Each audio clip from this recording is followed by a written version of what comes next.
ബത്തേരി മേഖലയിൽ തെരഞ്ഞെടുപ്പ് വിജയാഹ്ലാദവുമായി ബന്ധപ്പെട്ട് മുസ്ലിം ലീഗിന്റെ നേതൃത്വത്തിൽ ആക്രമണം നടത്തുകയാണെന്നും ഇത് അവസാനിപ്പിക്കണമെന്നും LDF നേതാക്കൾ. വേങ്ങൂർ, മുത്തങ്ങ, കൈപ്പഞ്ചേരി തുടങ്ങിയിടങ്ങളിലാണ് CPM പ്രവർത്തകർക്കും വീടുകൾക്കും നേരെ ആക്രമണം നടന്നുവെന്ന് LDF പറയുന്നത്. വോട്ടെണ്ണൽ ദിവസം വൈകിട്ട് ആഹ്ലാദ പ്രകടനത്തിനിടെ വേങ്ങൂരിൽ മുസ്ലിം ലീഗ് പ്രവർത്തകർ CPM നേതാക്കളുടെ വീടുകൾക്ക് നേരെ പടക്കമെറിഞ്ഞെന്നാണ് LDF നേതാക്കൾ ആരോപിക്കുന്നത്.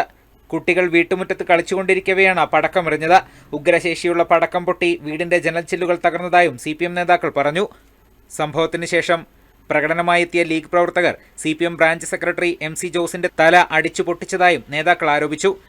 പോലീസിന് കൃത്യമായി തടസ്സം ചെയ്ത് പ്രതികളെ രക്ഷപ്പെടുത്താൻ വേണ്ടിയുള്ള അവസരം ഒരുക്കുകയാണ് IC ബാലകൃഷ്ണൻ ചെയ്തത്. പോലീസാകട്ടെ ഒരു സത്യസന്ധമായ നിലപാട് സ്വീകരിക്കുന്ന അഭിപ്രായം ഞങ്ങൾക്കില്ല.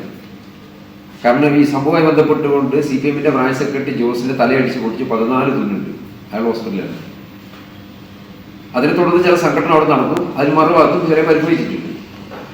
പക്ഷെ ജോസിന്റെ പരാതിയിൽ പറഞ്ഞ ഒരാളെ പോലും പോലീസുകാർ അറസ്റ്റ് ചെയ്തിട്ടില്ല.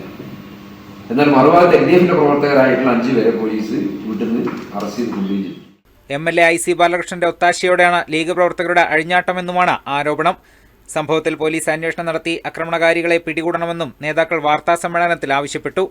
അബു താഹിർ, വയനാട് വിഷൻ, ബത്തേരി.